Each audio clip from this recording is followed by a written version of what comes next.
नमस्कार दोस्तों, स्वागत है आपका हमारे चैनल पर। कैसे हैं आप लोग? उम्मीद करता हूं कि अच्छे ही होंगे। देखिए, ऑपरेशन सिंदूर के बाद से कुछ लोगों के जहन में कई तरह के सवाल उठ रहे हैं। पाकिस्तान वे दावे कर रहा है कि उसने भारत के फाइटर जेट गिराए हैं। इसी कड़ी में अब सेना की तरफ से जवाब आ गया है। सेना ने पहली बार कबूल किया है कि हाँ, पाकिस्तान के साथ हुई झड़प में फाइटर जेट गिरे हैं। हालांकि पाकिस्तान जो दावा कर रहा है कि उन्होंने भारत के 6 फाइटर जेट गिराए हैं, इसको पूरी तरीके से खारिज कर दिया है। यह बात खुद chief of defence staff CDS general Anil Chauhan ने कही है। मैं आपको एक बार उस इंटरव्यू का छोटा सा क्लिप दिखाना चाहूंगा।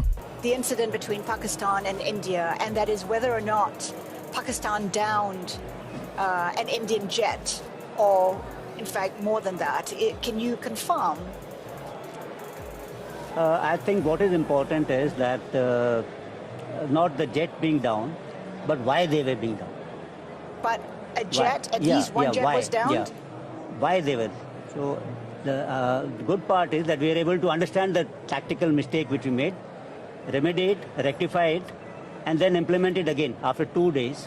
देखिए, भारतीय सेना के chief of defence staff general Anil Chauhan ने शनिवार को सिंगापुर में चल रहे सांग्रीला डायलॉग के दौरान ब्लूमबर्ग टीवी को दिए इंटरव्यू में यह जानकारी दी। उन्होंने कहा, जरूरी ये नहीं है कि कितने जेट गिराए गए, बल्कि यह देखना जरूरी है कि वो क्यों गिरे। CDS ने कहा, हमने अपनी गलती पहचानी, उसे सुधारा और 2 दिन के अंदर फिर से सभी विमान उड़ाए और लंबी दूरी पर सटीक निशाने लगाए। देखिए, CDS साहब ने तो पाकिस्तान के उस दावे को गलत बताया जिसमें कि पाकिस्तान क्लेम कर रहा है कि उन्होंने 6 इंडियन फाइटर जेट गिराए हैं। हालांकि जनरल साहब ने यह भी नहीं क्लियर किया है कि 6 नहीं गिरे तो कितने गिरे हैं। देखिए, यह पहली बार है जब भारत की तरफ से किसी टॉप ऑफिसर ने पाकिस्तान के साथ वार में अपने फाइटर जेट के लॉस होने का पब्लिकली एक्सेप्ट किया है। हालांकि देखिए, एक चीज मैं यहाँ पर ऐड करना चाहूंगा। कुछ इंडियंस यहाँ पर गुस्से हैं इस चीज को लेकर कि CDS साहब ने ब्लूमबर्ग को इंटरव्यू क्यों दी, क्योंकि ब्लूमबर्ग की हमेशा इंडिया को लेकर नीति निगेटिव ही रही है। यदि आप इस इंटरव्यू को भी पूरा देखेंगे तो एक चीज नोटिस करेंगे कि जर्नलिस्ट जो है उसका फोकस इस चीज पर है ही नहीं कि भारत पाकिस्तान वॉर में भारत ने पाकिस्तान के कितने जेट गिराए या फिर कितने एयरबेस तबाह किए या फिर किन किन आतंकी ठिकानों पर हमला किया। बस उनका फोकस इस चीज पर है कि इंडिया पाकिस्तान वॉर में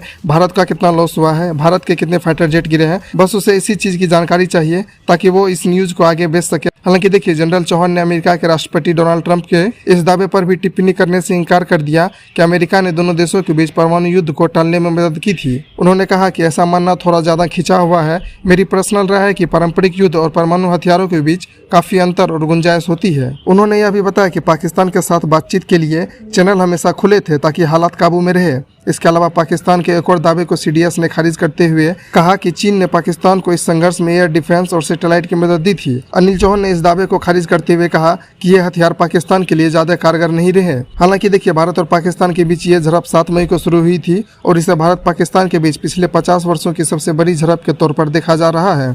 भारत और पाकिस्तान के बीच पनपने वाला इस तनाव की शुरुआत 22 अप्रैल को जम्मू कश्मीर में हुए एक आतंकी हमले से हुई थी, जिसमें 26 निर्दोष नागरिक मारे गए थे। वैसे दोस्तों, आपको क्या लगता है कि CDS साहब को ब्लूमबर्ग को इंटरव्यू नहीं देनी चाहिए थी? आप अपनी राय हमें कमेंट करके जरूर से बताइएगा। वीडियो अच्छी लगी हो तो लाइक कर लेना और हाँ दोस्तों, चैनल को जरूर से सब्सक्राइब कर लेना, क्योंकि यहाँ हम जियोपॉलिटिक्स और इंटरनेशनल रिलेशंस के हर एक इंपॉर्टेंट टॉपिक्स को कवर करते हैं। तो मिलते हैं आपसे अगले वीडियो में किसी नए विषय के साथ।